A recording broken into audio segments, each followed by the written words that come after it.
Hello friends, स्वागत है आपका अपने चैनल फैक्ट्स अरावली। अगर आप हमारे चैनल पर नए हैं तो चैनल को सब्सक्राइब करना ना भूलें। आज का हमारा विषय है कुरंगन रिलीफ, जो ईरान में है, जिसका संबंध विष्णु और लक्ष्मी से भी बताया जाता है। वहां अलग अलग भाटों पर चित्र बनाए गए हैं जो वैकुंठ से और विष्णु भगवान से मिलते जुलते हैं। कुरंगन रिलीफ ईरान के फार्स प्रांत में स्थित है और एलामाइट रॉक राहत का एक स्थल है। यह राहत एक सिंहासन पर बैठे हुए सींग वाले मुकुट वाले भगवान को दिखाती है। उसके पीछे एक देवी विराजमान है जिसे उसे उसी प्रकार मुकुट पहनाया गया है। दोनों ने एक हाथ में सांप पकड़ रखा है। इन दोनों देवताओं के चारों ओर अन्य पात्र रूपरेखा में दिखाई देते हैं।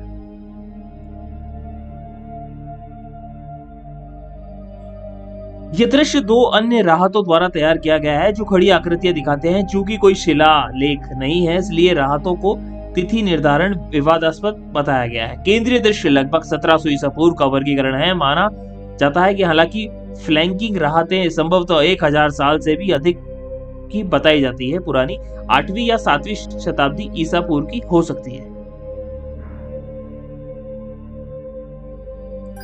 ईरान में देवताओं की पहचान अनिश्चित है। सुनिश्चक और नेपिरिशा का प्रस्ताव किया गया है क्योंकि यह एलामाइट पैंथियन में देवताओं की क्लासिक जोड़ी है। हालांकि यह एक विवाद है। हालांकि ऐसे देवता जोड़ों में वैदिक धर्मों में विष्णु और लक्ष्मी के रूप में देखे जाते हैं क्योंकि वह वैकुंठम में कुंडलित नाग पर बैठे हैं। वैष्णववाद में परम पदम को विष्णु यानी नारायण को देवी लक्ष्मी और भूदेवी पृथ्वी आदि के साथ एक कुंडलित नाग अनंत शेष पर बैठे हुए अन्य देवताओं, ऋषियों और उनके भक्तों से घिरा हुआ दिखाया गया है।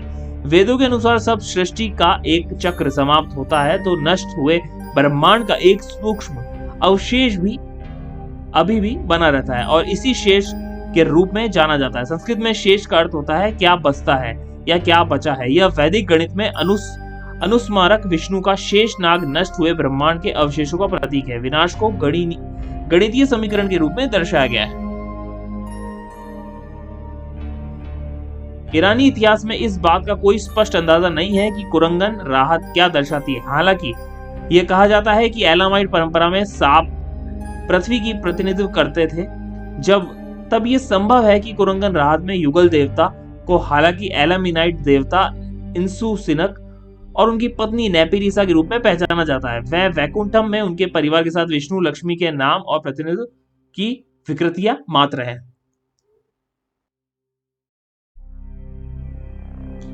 एलम सभ्यता की बात की जाए तो एलम एक प्राचीन पूर्व ईरानी सभ्यता थी जो अब आधुनिक ईरान के सुदूर पश्चिम और दक्षिण पश्चिम में केंद्रित थी, जो अब कुजेगिस्तान और इलम प्रांत के निचले इलाकों के साथ साथ दक्षिणी इराक के छोटे छोटे हिस्से में फैली हुई है। मेसोपोटामिया के ठीक पूर्व में स्थित एलम ताम्रप्रस्थान काल के दौरान प्रारंभिक शहरीकरण का हिस्सा था। लगभग 3000 ईसा पूर्व के लिखित अभिलेखों का उद्भव भी मेसोपोटामिया के इतिहास के समांतर है, जहां कुछ पहले के भी अभिलेख पाए गए हैं।